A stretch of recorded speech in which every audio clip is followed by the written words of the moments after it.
அனைவருக்கும் நமஸ்காரம். வித்யாவாகினியின் சம்ஸ்கிருத கிரந்தாட்சர வகுப்பிற்கு உங்களை அன்புடன் வரவேற்கிறேன். நம்ம யூடியூப் சேனலில் தொடர்ந்து சம்ஸ்கிருத கிரந்தாட்சர பாடங்களை பதிவு செய்து வருகிறோம். ஸோ அதெல்லாம் நீங்கள் பார்த்துட்டுருப்பேன்னு நினைக்கிறேன். கடந்த காணொளிகளில் ஸ்வர அக்ஷராணி, வியஞ்சன அக்ஷராணி ஆகிய பாடங்களை நாம் பதிவு செய்துள்ளோம். இப்பொழுது வடிவ ஒற்றுமை கொண்ட எழுத்துக்கள்.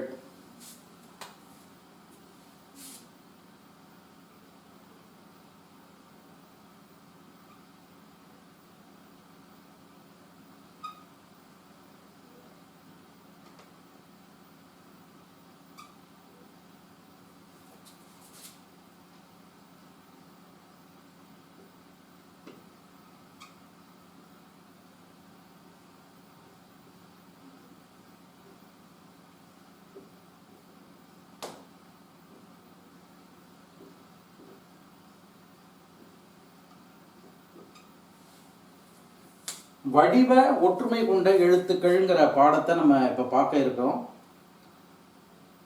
அது என்ன வடிவ ஒற்றுமை கொண்ட எழுத்துக்கள்? வடிவ ஒற்றுமை கொண்ட எழுத்துக்கள்னா வேற எந்த ஒரு எழுத்து வடிவங்களிலும் இது போன்ற ஒரு சில குழப்பங்கள் கிடையாது. கிரந்தாட்சரத்தில் மட்டும் சில எழுத்து வடிவங்கள் ஒரு சிமிலாரிட்டி இருக்குது. பார்க்குறதுக்கு ஒரே மாதிரி இருக்கும், ஆனால் அதில் சின்ன மாற்றங்கள் இருக்கும். அந்த மாற்றங்களை நம்ம மைன்யூட்டாக அதை தெரிஞ்சுண்டு இது அந்த எழுத்தா இந்த எழுத்தா அதுக்குண்டான சப்தம் என்ன அப்படிங்கிறத நம்ம தெரிஞ்சுக்கணும். இல்லாட்டி அந்த வார்த்தைகளில் சப்தம் மாறிவிடும். வேறு எந்த லாங்குவேஜ்லையுமே நமக்கு இந்த பிரச்சனை கிடையாது. நீங்கள் வேறு எந்த மொழியை எடுத்துட்டாலும் ஒரே மாதிரி வடிவத்தில் ஒன்றுக்கும் மேற்பட்ட எழுத்துக்கள் இருக்காது. ஆனால் கிரந்தாட்சரத்தில் இந்த மாதிரி ஒரு சிமிலாரிட்டி சில எழுத்துக்களில் இருக்கின்றது. ஸோ அதை நம்ம பர்டிகுலராக எது என்னென்ன சிமிலாரிட்டி, எந்தெந்த எழுத்து வடிவங்கள் ஒரே மாதிரி இருக்குது அப்படிங்கிறத நம்ம தெரிஞ்சுட்டோம்னா நம்ம அடுத்தடுத்து படிப்பதற்கு வசதியாக இருக்கும். அதை நம்ம இப்போ ஒவ்வொரு எழுத்தாக பார்க்கலாம். நம்ம ஸ்வர அக்ஷரம் பார்த்தோம். ஸ்வர அக்ஷரத்தில் குறில் ஈ. இந்த குறில் ஈ என்ற எழுத்தின் படுக்கை வசக்கோடு நீளமாக இருக்கணும் அப்படின்னு நம்ம சொன்னோம். ஏன்னா இதே மாதிரி இன்னொரு எழுத்து அடுத்து நம்ம பார்க்க போகிறோம் அப்படின்னு சொல்லியிருந்தேன். ஸோ அந்த எழுத்து நம்ம வியஞ்சன அக்ஷரத்தில் பார்த்தோம். ஸோ அதை மறுபடி இங்கே உங்களுக்கு எழுதி காமிக்கிறேன். க வரிசையில் வர்ற ங,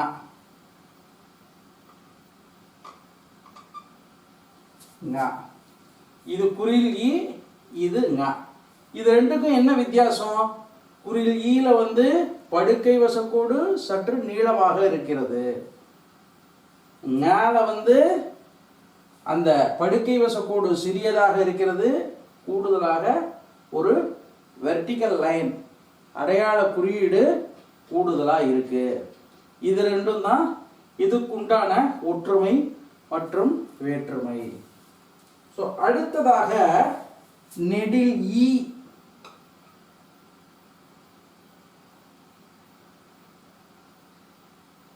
நெடில் ஈ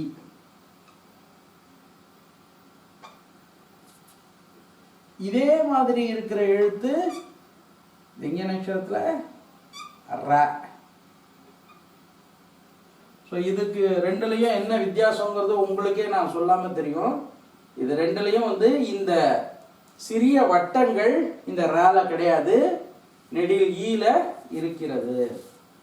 அடுத்ததாக குறில் ஊ. இந்த குறில் ஊ மாதிரி இருக்கிற இன்னொரு எழுத்து என்னன்னா த. வரிசையில மூன்றாவது சப்தம் த. ஸோ இதுக்கும் என்ன வித்தியாசம்? இதன் படுக்கை வசக்கூடு நீளமாக இருக்கிறது, இந்த தாவுக்கு வந்து சின்னதாக இருக்கு, கூடுதலாக ஒரு வெர்டிக்கல் லைன் வந்து அதோட சேர்ந்து கூடுதலாக இருக்கு. ஸோ இது ரெண்டும் தான் அதற்குண்டான வேற்றுமை மற்றும் ஒற்றுமை. அடுத்ததாக நெடில் ஓ. இந்த ஓ எப்படி போடுறோம்? இப்படி போடுறோம், கீழே ஒரு வெர்டிக்கல் லைன், இது ஓ. ஸோ இந்த த வந்து பார்க்கறதுக்கு அதே மாதிரி தான் இருக்கும். பார்க்கறதுக்கு எழுதும் பொழுது சில பேர் தப்பு பண்ணுவா. இதை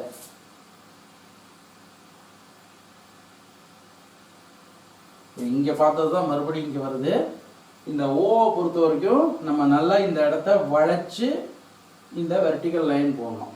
தமிழில் எப்படி நம்ம ஓ எழுதுகிறோமோ அதே மாதிரி தான் இப்படி கொண்டு வந்துடணும்.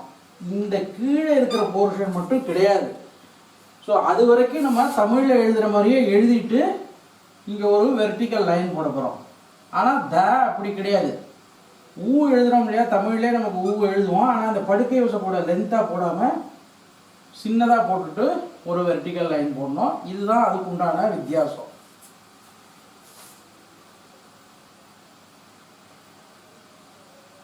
அதற்கு அடுத்ததாக க வரிசையில இரண்டாவது க.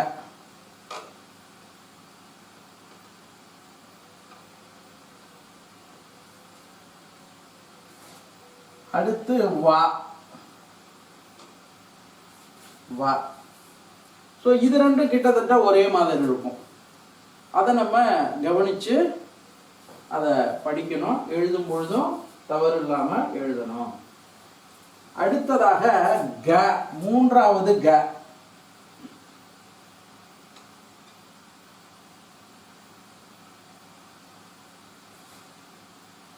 நான்காவது ப.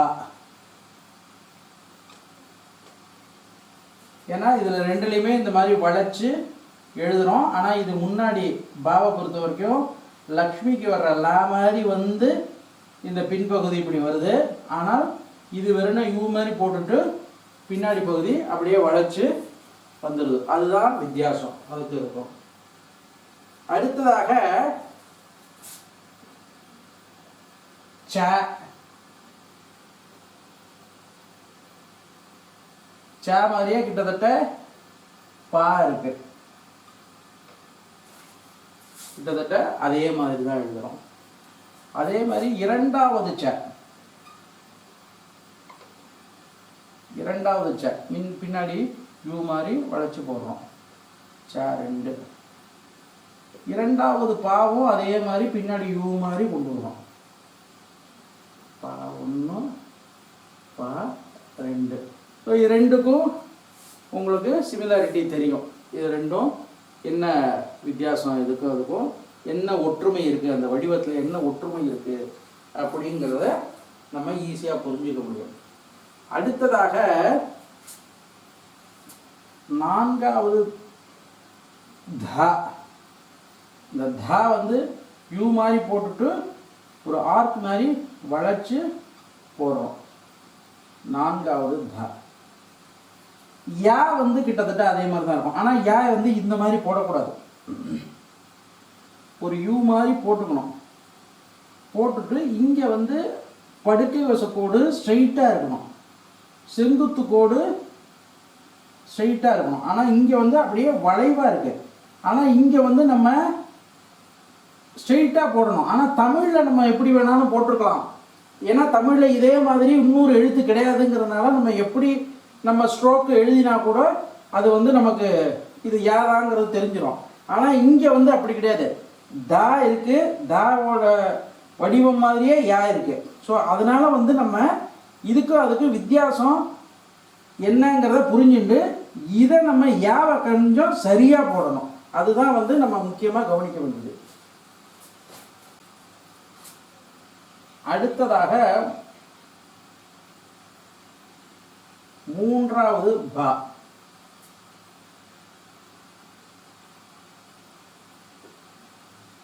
லா.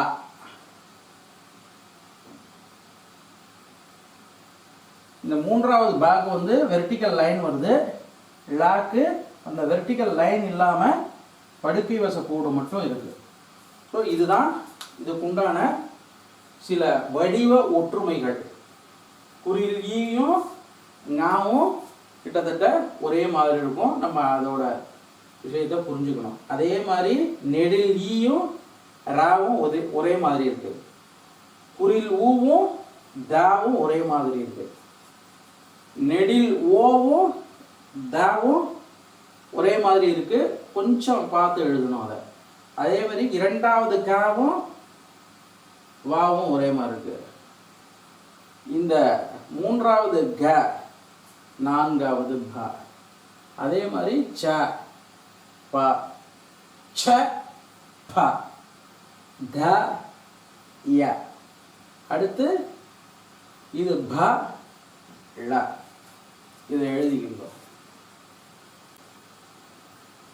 ஸோ கடைசியாக ஒரே ஒரு எழுத்து மட்டும் பாக்கி இருக்கு. அதை நான் எழுதுறேன். மொத்தம் 10 லெட்டர்ஸ் வந்து ஒரே மாதிரி இருக்கும். 9 லெட்டர் பார்த்துட்டோம். 10வது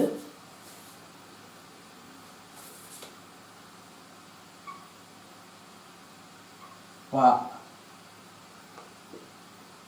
வா. இந்த பா வந்து படுக்கை வசக்கோடு நீளமாக இருக்கு. வாக்கு அந்த மாதிரி கிடையாது.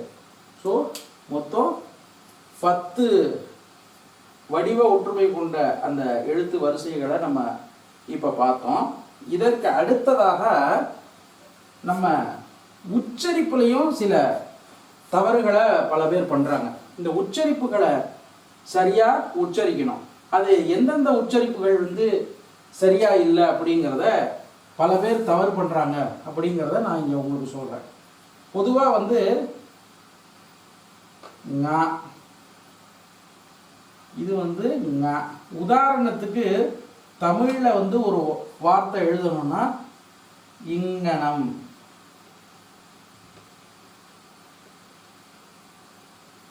இங்கனம், இங்கனம்னு நம்ம பொதுவாக நம்ம லெட்டர் எழுதும்பொழுது இந்த மாதிரி இங்கனம்னு எழுதி நம்ம பரிச்சயமாக இந்த வார்த்தை உங்களுக்கு தெரியும். ஸோ அடுத்ததாக ஞ.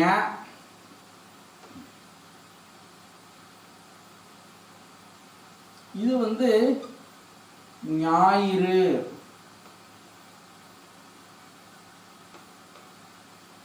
ஞாயிறு. ஸோ இங்கனம், ஞாயிறு, இது ரெண்டும் நம்ம தமிழில் உங்களுக்கு எக்ஸாம்பிள் புரிய வைக்கிறதுக்காக எழுதியிருக்கேன். இது வந்து ஞ. அதாவது ஆன்னு சொல்லும் பொழுது அந்த ஆ வந்து இந்த நாசியால் ஒரு அந்த காற்றை வந்து ஒரு அழுத்தம் கொடுத்து இந்த மேல் அன்னத்தில் ஒரு அடைச்சிக்கிட்டு ஒரு சொல்கிற மாதிரி இருக்கணும். ஞ அப்படி சொல்லணும். ஞ. ஆனால் இந்த ஞ வந்து அந்த ஞாவையே யா என்ற சப்தத்தோட கம்ப்ளீட் பண்ணால் எப்படி உச்சரிப்பு வருமோ அது மாதிரி சொல்லணும். ஞ. இது ஞ, இது ஞ. இது ரெண்டையும் குழப்பிக்காம அதை சரியாக நம்ம உச்சரிக்கணும். அதுக்கு நீங்கள் ப்ராக்டிஸ் எடுக்கணும். எல்லாருமே தப்பாக சொல்கிறான்னு நம்ம சொல்லலை.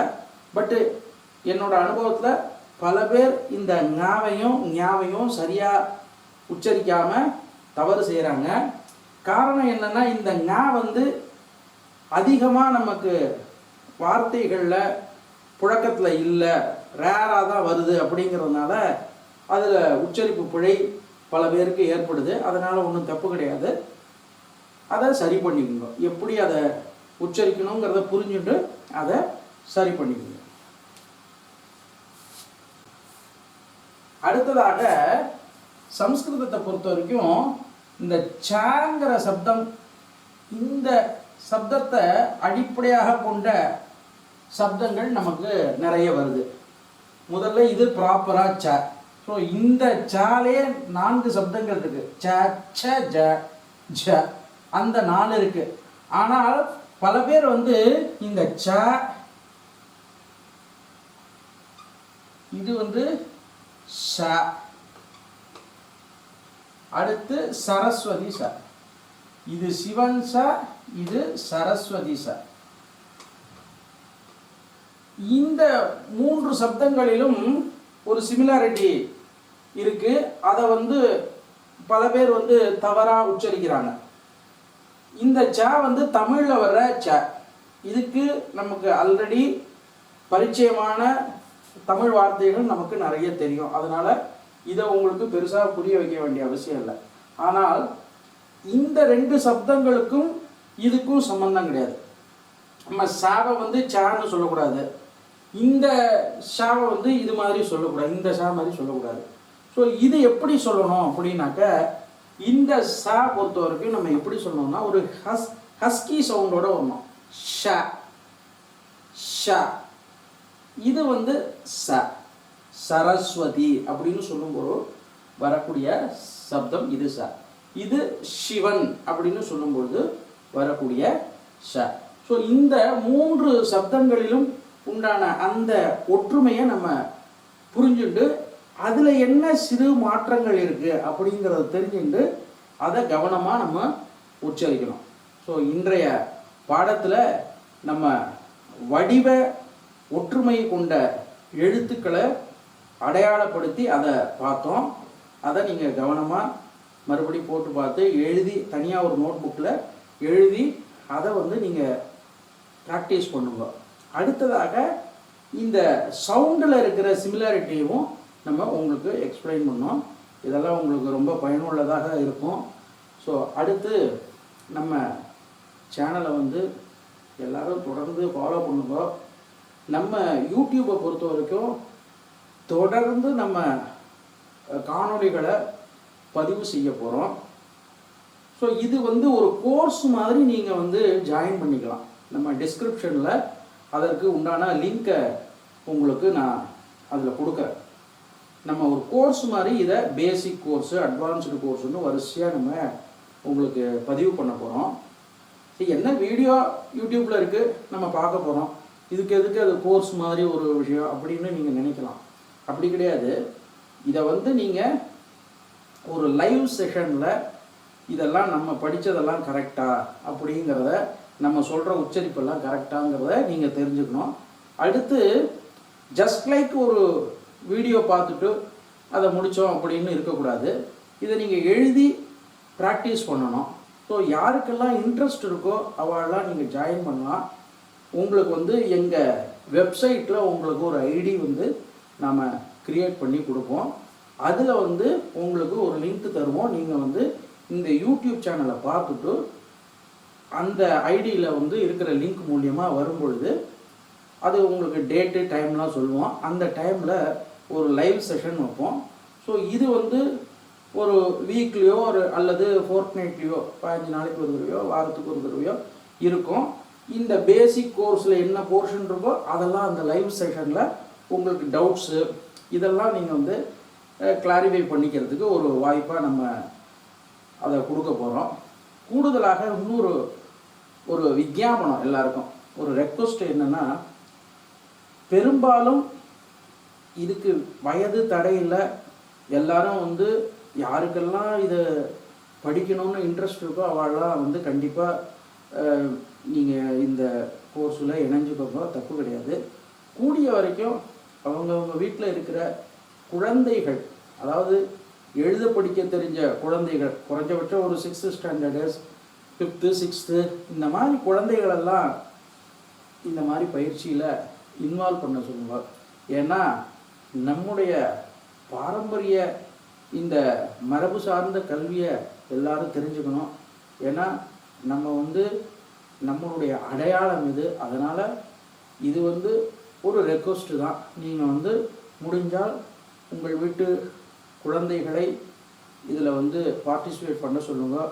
அடுத்தடுத்து அவங்களுக்கெல்லாம் நம்ம சில்ட்ரன்ஸ்க்கெல்லாம் வந்து ஸ்லோகா கிளாஸு இது மாதிரியெல்லாம் நம்ம ஃப்யூச்சரில் எடுக்க போகிறோம்.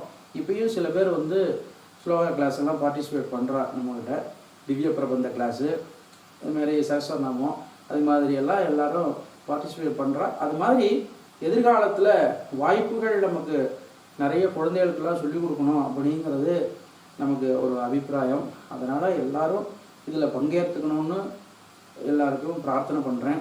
தன்யவாதம்.